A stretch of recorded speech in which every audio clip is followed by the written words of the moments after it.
Hello everybody and welcome to another edition of the MavLife Sports Report. Beside me today is a special guest co-anchor, Nick Beach. Nick, how's it going? I'm doing well, Keith. How are you doing today? Pretty good, thanks for asking. Let's kick it off with boys varsity soccer. The boys lost their last Thursday game against the Carlsbad Lancers by a score of 1-0. They got back on track though with a 4-1 victory against the Vista Panthers. Griffin Theriot was the MavLife Sports Player of the Week with 4 of the 4 Mavs goals. Great performance from him. The Mavs will play the El Camino Wildcats on Tuesday at home at 5:15 as they try to improve their record from 10-5-4. Moving on to the girls lost 4-2 against the Carlsbad Lancers last week. Caitlin McCarthy, Hannah Koch, and Summer Mason scored all of the goals for CVAD as Koch and Mason each scored 4 points apiece. Danielle Goad and Megan Grant scored the goals for LCC. The Mavs went into Vista and defeated the Panthers 3-0 on the legs of Genesis Lucero, Ruby Hellstrom, and junior Kelsey Ackness. They play El Camino on Tuesday on the road. They rank 10th in the state and will be looking to make a push towards the CIF playoffs. Transitioning to girls water polo, the girls went 2-1 over the break, beating Santana and Mission Bay High Schools 9-2 and 8-5 after losing 10-7 to El Camino.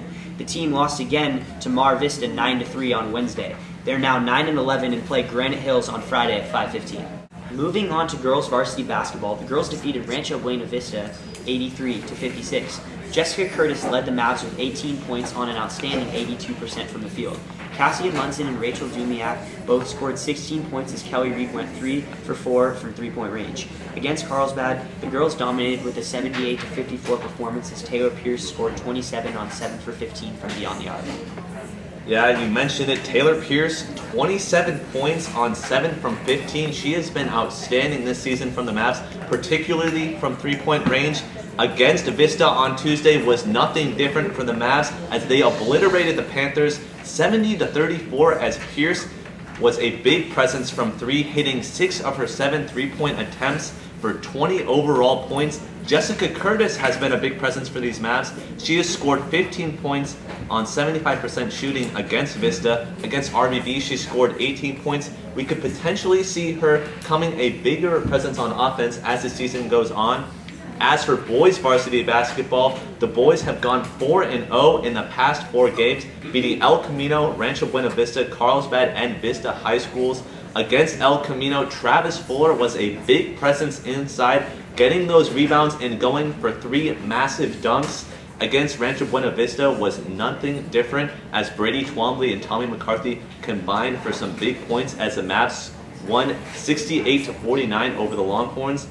Against Carlsbad in the first annual Compete for a Cure game for David Questenberry and the Lymphoma Foundation, the Mavs beat the Carlsbad Lancers 62-24. We were actually on hand for that game. A great game took place here at home. Brady Twombly and Tommy McCarthy shot the lights out once again. Against Vista though, there seemed to be a little bit of sloppy play, Nick, as Tommy McCarthy and Brady Twombly were the leading scorers for the Mavs, so there were some fouls. Perhaps some questionable calls, though. The Mavs ended up with the win, 55-36. As always, we'd like to thank you for joining us here on the MavLife Sports Report. For MavLife Sports, I'm Keith Demolder. And I'm Nick Beach. Thanks.